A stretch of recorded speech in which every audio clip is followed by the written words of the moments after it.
Laura Price from the Talbot County Council.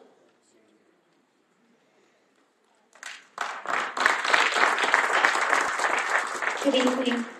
I also want to recognize Andy Hollis, who is also representing him as well as the entire Talbot County Council. Early in 2010, we all went through this process and debate over whether it made any sense to close the Easton Mail Processing Center. Hundreds of citizens, postal employees, and elected officials expressed their concerns, arguments, and reasons for not closing this facility. Most were pessimistic and believed it wouldn't make any difference and that the facility would close anyway. We were all pleasantly surprised that you did listen and kept Easton's mail processing plant open.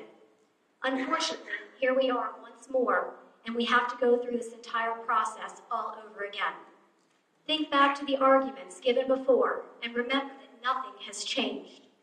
It still means impeding the timely delivery of mail to a large, vastly rural and remote geographic region, from Chestertown to Salisbury, from Ocean City to Smith Island.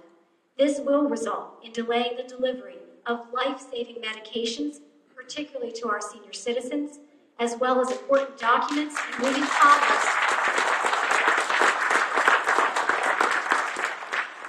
commerce among small businesses. Individuals in rural areas disproportionately use mail services more so than in larger metropolitan areas. We have a much higher percentage of seniors who rely on the mail service. We also don't have the same access to the high-speed internet as other areas.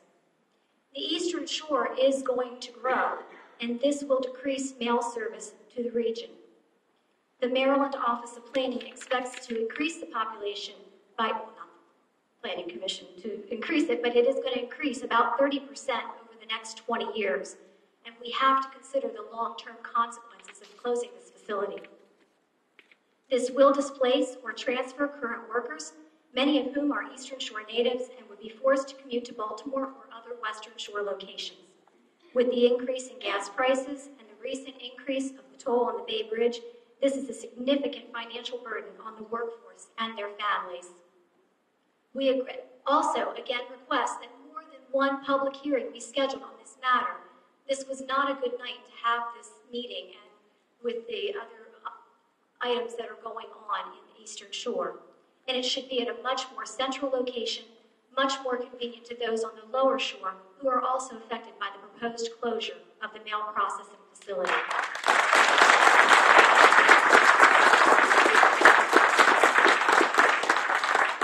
I said that nothing had changed.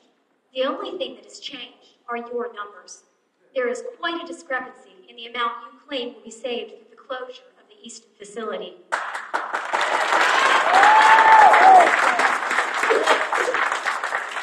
Last year you said that $3.4 million would be saved, and now $5.9 million is the amount listed.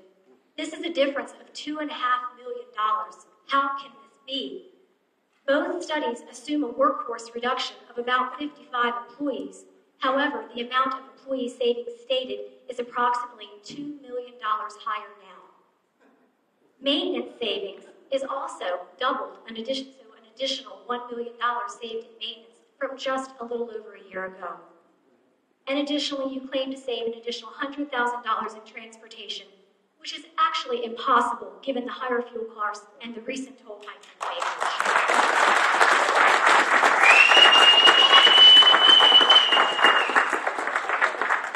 Bridge. We do appreciate your willingness to listen to the public and look forward to a positive outcome, just like last time, not only for your postal customers, but for also the citizens of Talbot County and the entire Eastern Shore region.